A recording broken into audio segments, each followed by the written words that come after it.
Bismillahirrahmanirrahim. Assalamualaikum warahmatullahi wabarakatuh.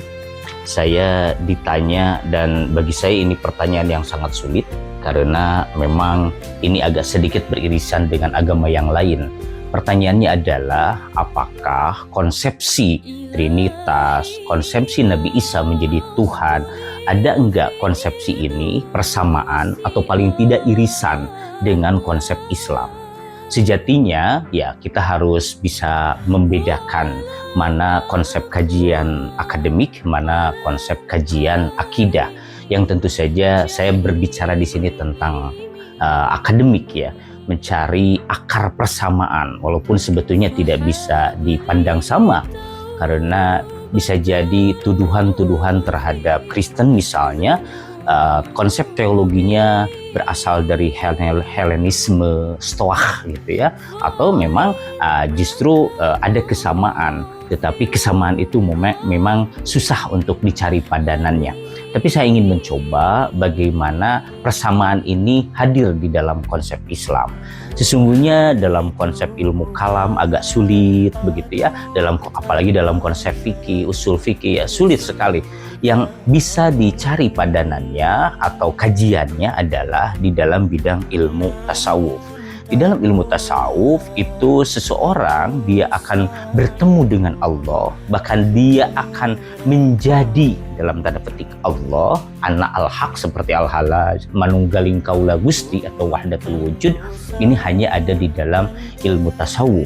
Di dalam ilmu tasawuf itu ada langkah bagaimana dia ingin menjadi atau ingin bertorekat, ingin berjalan sebagai salik, yakni adalah takhalli, tahalli, dan tazalli. Nah di dalam konsep pertanyaan tadi yang memang terkait dengan konsepnya konsep tajalli.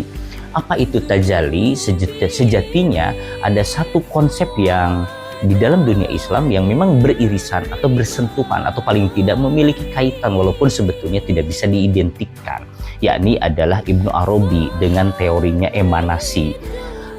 Teori tajalli ini adalah bagaimana Allah sebelum Allah itu menciptakan manusia dan makhluk-makhluk yang lain, Allah sendiri sudah wujud dan Allah sendiri berniat untuk memanifestasikannya, mengemanasikannya, menjadi gelombang-gelombang ketuhanan ya, sehingga apa yang diciptakannya itu adalah manifestasi dengan Allah ya, yang tentu saja dalam konsep Islam ini ada yang disebut dengan Nur Muhammad.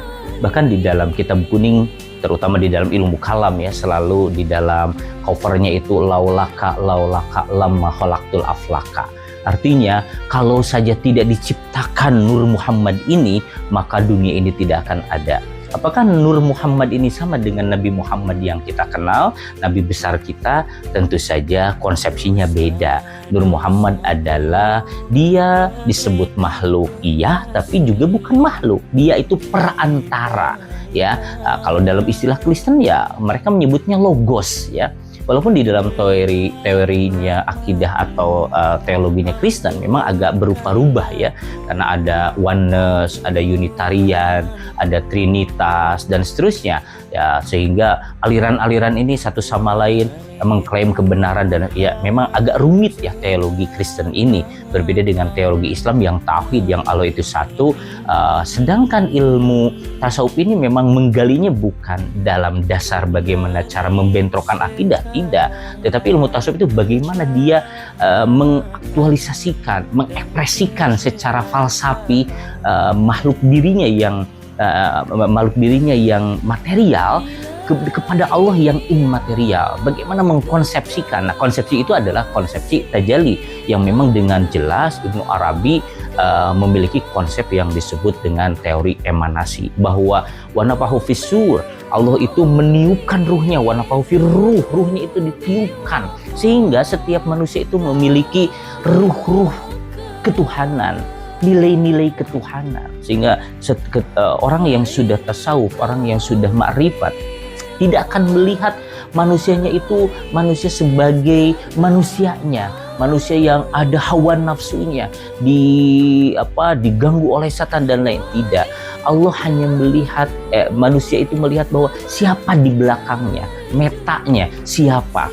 Makanya Allah orang yang sudah bermakrifat, arif billah, dia akan melihat Allah yang menciptakannya, melihat penciptanya. Seperti ada misalkan kelakuan, ada penjinahan, ya seorang makrifat, seorang alif billah, dia akan membenci perilakunya, tapi tidak dengan orangnya, karena orangnya adalah ciptaan Allah, karena Allah lah yang menciptakan manusia. Maka kesimpulannya bahwa irisan ini adalah irisan bagaimana logos, ya katanya yang firman tadi, ya Allah menjadi firman yang menjadi daging, yang mereka sebut dengan Tuhan Yesus. Kita ya tidak setuju, karena Al-Quran juga sudah menyampaikan dengan jelas gitu ya, tidak ada Isa itu ibnu Maryam, bukan Tuhan. Tetapi paling tidak di dalam konsep tajalli ini adalah konsep di mana bagaimana ada irisan gitu ya, ada irisan. Walaupun ini kan pemikiran Ibnu Arabi, ya tidak semua orang, tidak semua muslim itu setuju, tetapi paling tidak ada yang berpikir tentang ini, bahwa Allah itu mentajalli gitu ya, memanifestasikan, bahkan ada yang tajarrud gitu ya. Artinya ya itu adalah sebuah pikiran-pikiran yang tentu saja menjadi hasanah keislaman. Walaupun ya antara ketauhidan Islam dengan ketauhidan Kristen memang agak jauh berbeda. Yang sama mungkin antara Islam dan Yahudi itu berdekatan. Yang berbeda adalah syariatnya, tapi yang tentu bagi kita sebagai orang Muslim, ketika kita mengkaji secara akademik, ya tentu harus secara objektif. Itu saja mungkin. Terima kasih. Sulit sekali menjawabnya, tetapi paling tidak ya saya berupaya untuk menjawab walaupun perlu jawaban pembanding. Terima kasih. Assalamualaikum warahmatullahi wabarakatuh.